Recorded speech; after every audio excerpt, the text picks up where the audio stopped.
It's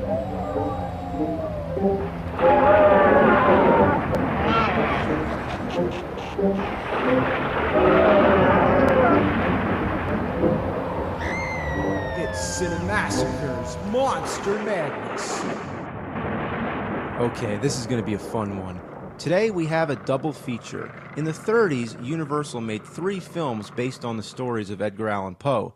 The first was Murders in the Rue Morgue, starring Bela Lugosi, a film which owed a lot to the German Expressionist era, like The Cabinet of Dr. Caligari. But the 2 movies I want to discuss are The Black Cat and The Raven. It's impossible to talk about one without talking about the other. They both star Bela Lugosi and Boris Karloff, and for each actor, it's one of their best performances. The Black Cat was the first movie they starred in together. Lugosi plays Dr. Vitus Vertigast, who just got out of a horrible prison camp where he says the soul is killed slowly. So he's basically insane and out for revenge against the man responsible, Perlzig, played by Karloff. He's a devil worshipper who likes to keep the bodies of dead girls in glass cases. His first appearance in the movie just shows his distinct silhouette, and in his first scenes barely says a word. It lets you know how seriously badass he is, and it's a great introduction. Perlzig stole Vertigast's wife, killed her, and then married Vertigast's daughter, so there's no reason not to consider him his enemy. These men hate each other's guts and just want to rip each other to shreds, but there's one thing slowing them down. There's innocent honeymooners staying at the house who just happen to have the bad luck of getting caught up in the whole mess. Furthermore, Perlzig wants to sacrifice the poor girl to Satan. Vertigast wants to fight for the girl's freedom, and it all slowly escalates into a struggle to the death. That's what I'm going to do to you now. Tear the skin from your body. Slowly. Bit by bit. Both performances are outstanding. Lugosi has a lot of haunting monologues. He communicates so well with his eyes and savors every line spoken. Karloff's always got that shit-eating grin with his commanding presence. He asks for no sympathy, like in Frankenstein or even The Mummy. Here, he's just a bad motherfucking epitome of evil in its dirtiest and most unpussified form. The architecture of Perlzig's home is so surreal, we believe that we're inside his world. The most misleading aspect to the whole film is that it really has nothing to do with the Poe story. There is a black cat in the film, but it has little to do with the plot. However, the idea of a black cat as the symbol of evil sort of sets the mood for the whole film.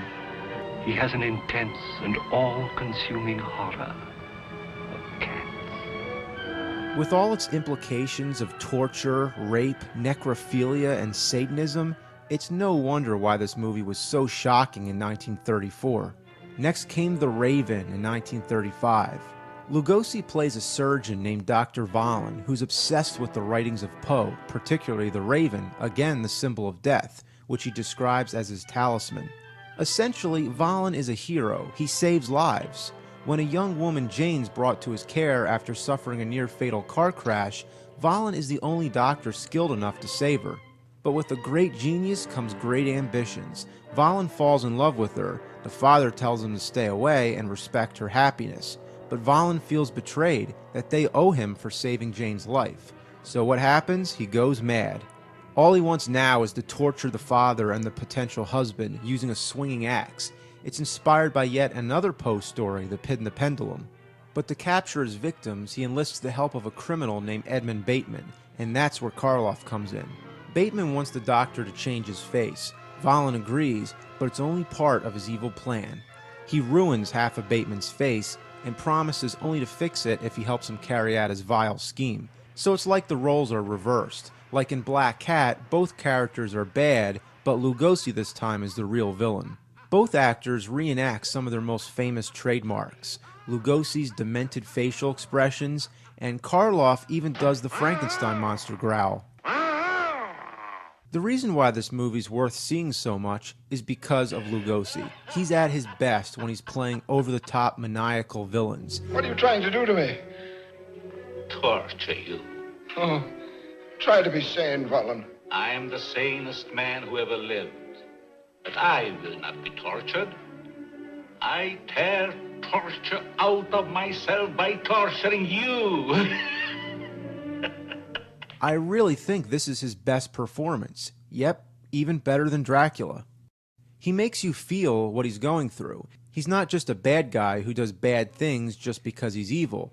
I like to torture. Dracula, or even Perlzik from The Black Cat, are evil characters that do horrible things. Dr. Valen is just a frustrated psychopath who can't control his emotions.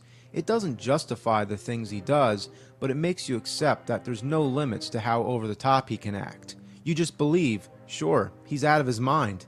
And I think it's a clever way to take the poem and turn it into a feature film. The story of the Raven, the longing for the lost Lenore, is personified in Dr. Valen. He has to go through the same torment that Poe went through. One great thing about these two Lugosi-Karloff Poe films is the runtime. The Black Cat is only 1 hour and 5 minutes, and The Raven is 1 hour and 1 minute. So there you go, you can watch both of them in the same amount of time as it usually takes to watch one single movie nowadays. So check them out.